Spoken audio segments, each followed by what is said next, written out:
बाबा सिद्दीकी को आज रात 8:30 बजे किया जाएगा सुपुर्दे खाक। मरीन लाइंस कब्रिस्तान में सुपुर्दे खाक होंगे सिद्दीकी। मुंबई में एनसीपी अजीत गुट के नेता बाबा सिद्दीकी की कल रात की गई थी हत्या। बांद्रा इलाके में उनके दफ्तर के बाहर हमलावरों ने मारी गोली। बाबा सिद्दीकी पर हमला करने वाले 2 शूटर्स गिरफ्तार, एक हरियाणा का, दूसरा उत्तर प्रदेश का रहने वाला। तीसरे शूटर की तलाश तेज। बाबा सिद्दीकी हत्याकांड में शामिल शूटर्स के नाम आए सामने। हरियाणा का रहने वाला शूटर करनैल सिंह, उत्तर प्रदेश के शूटर का नाम धर्मराज कश्यप। पुलिस कस्टडी में बाबा सिद्दीकी के शूटर्स ने लॉरेंस बिश्नोई गैंग से जुड़े होने का दावा किया। केंद्रीय एजेंसियां और पुलिस कर रही है दावे की पुष्टि। शूट आउट की लंबे समय से प्लानिंग कर रहे थे शूटर्स। 1.5 से 2 महीने से कर रहे थे बाबा सिद्दीकी के घर और दफ्तर की रेकी। रात 9:30 बजे के करीब हुई वारदात। बाबा सिद्दीकी पर 3 शूटर्स ने 2 गन से 3 राउंड की फायरिंग। डॉक्टर्स के मुताबिक बाबा सिद्दीकी को बहुत करीब से गोली मारी गई। शरीर पर गोली के 2 निशान थे। दोनों गोली सीने से आर पार हो गई थी। वारदात की जांच मुंबई क्राइम ब्रांच कर रही है। यूपी एसटीएफ ने भी मुंबई क्राइम ब्रांच से संपर्क किया। सूत्रों के मुताबिक हरियाणा सीआईए से भी बात की। बाबा सिद्दीकी की हत्या में 9.9 mm की पिस्तौल का इस्तेमाल किया गया। मुंबई पुलिस ने पिस्तौल सीज की। बांद्रा में वारदात वाली जगह पर फॉरेंसिक टीम पहुंची, मौके का मुआयना किया, सबूत जुटाए। बाबा सिद्दीकी ने 15 दिन पहले बताया था जान को खतरा। इस बारे में उप मुख्यमंत्री अजीत पवार को दी गई थी जानकारी। सरकार ने दी थी वाई लेवल सिक्योरिटी। बाबा सिद्दीकी हत्याकांड के पीछे लॉरेंस बिश्नोई गैंग पर शक। गुजरात के साबरमती जेल में बंद है लॉरेंस बिश्नोई। बाबा सिद्दीकी हत्याकांड पर महाराष्ट्र के सीएम शिंदे का बयान, कहा दोषियों के खिलाफ सख्त कार्रवाई की जाएगी। महाराष्ट्र के डिप्टी सीएम अजीत पवार ने वारदात पर दुख जताते हुए इसे कायराना हरकत करार दिया। कहा मैंने अपने अच्छे साथी और दोस्त को खो दिया। एनसीपी प्रमुख शरद पवार ने कहा राज्य में कानून व्यवस्था की हालत चिंताजनक, जिम्मेदारी स्वीकार करते हुए सरकार पद छोड़े।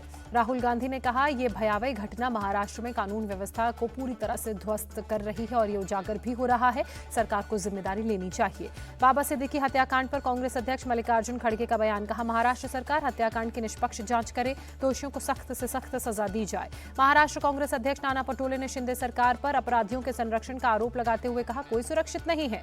समाजवादी पार्टी नेता अबू आजमी ने कानून व्यवस्था की नाकामी करार देते हुए कहा जांच से पता चलेगा कि किसने कॉन्ट्रैक्ट किलर को भेजा। एआईएमआईएम नेता वारिस पठान ने वारदात को महाराष्ट्र सरकार की नाकामी करार दिया। कहा ये अपने लोगों की सुरक्षा नहीं कर पा रहे हैं, विपक्ष को क्या सुरक्षा देंगे। शिवसेना उद्धव गुट के नेता आदित्य ठाकरे ने कहा यह कानून व्यवस्था की स्थिति को दर्शाता है। प्रशासन कानून व्यवस्था को लेकर पूरी तरह से ध्वस्त हुआ है।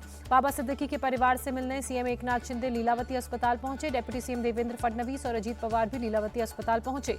अभिनेता सलमान खान देर रात लीलावती अस्पताल पहुंचे, बाबा सिद्दीकी के परिवार वालों से मुलाकात की। बाबा सिद्दीकी के परिवार से मिलने अभिनेता संजय दत्त भी पहुंचे अस्पताल। अभिनेत्री शिल्पा शेट्टी मुंबई के लीलावती अस्पताल पहुंची, बाबा सिद्दीकी के परिवार से मिली। गोरखपुर में सीएम योगी ने लगाया जनता दरबार, एक-एक कर लोगों की समस्याएं सुनी। उत्तर प्रदेश उपचुनाव को लेकर आज दिल्ली में बीजेपी की बड़ी बैठक। उत्तर प्रदेश के सीएम योगी आदित्यनाथ बैठक में होंगे शामिल। बीजेपी की बैठक में राष्ट्रीय अध्यक्ष जेपी नड्डा के साथ गृहमंत्री अमित शाह भी शामिल होंगे। दोनों डिप्टी सीएम केशव प्रसाद मौर्य और ब्रजेश पाठक, भाजपा प्रदेश अध्यक्ष भूपेंद्र सिंह चौधरी भी मौजूद रहेंगे। सपा सांसद अवधेश प्रसाद का दावा, बीजेपी कितनी भी कोशिश कर ले उपचुनाव में हारेगी। राज ठाकरे की पार्टी एमएनएस की आज अहम बैठक, विधानसभा चुनाव को लेकर होगी चर्चा। दशहरा रैली में उद्धव ठाकरे का बीजेपी पर निशाना कौरवों की पार्टी बताया, कहा ये किसी दूसरी पार्टी को नहीं देखना चाहती। रैली में आदित्य ठाकरे का अटैक, कहा महाराष्ट्र सरकार ने सिर्फ भ्रष्टाचार किया, जनता को इन्हें अपने वोटों से रोकना होगा। राम राज्य की अवधारणा पर दिल्ली सरकार चल रही है। अरविंद केजरीवाल ने कहा हम लोगों की जरूरतों को पूरा करते हैं। लाल किले के नवश्री धार्मिक लीला समिति के प्रोग्राम में सोनिया गांधी, राहुल गांधी पहुंचे, रावण का पुतला दहन किया। कांग्रेस अध्यक्ष मल्लिकार्जुन खड़गे ने बीजेपी को आतंकवादियों की पार्टी बताया, कहा हमेशा लिंचिंग में शामिल रहती है बीजेपी। मल्लिकार्जुन खड़गे पर गिरिराज सिंह का पलटवार, कहा कांग्रेस हमेशा आतंकियों का समर्थन करती रहती है, अब दूसरों को बता रहे हैं।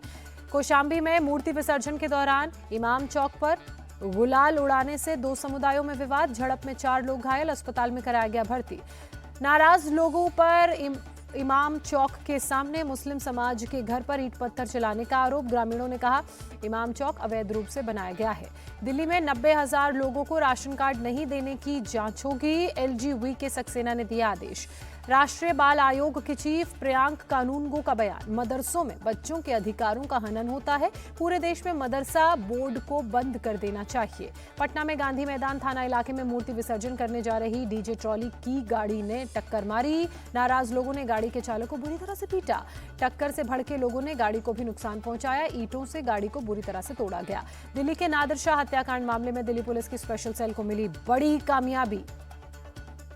हत्याकांड का मुख्य शूटर पुलिस एनकाउंटर में गिरफ्तार। छपरा में दशहरा मेले में शामिल हाथी हुआ बेकाबू, कई गाड़ियों समेत आसपास के सामान को नुकसान पहुंचाया।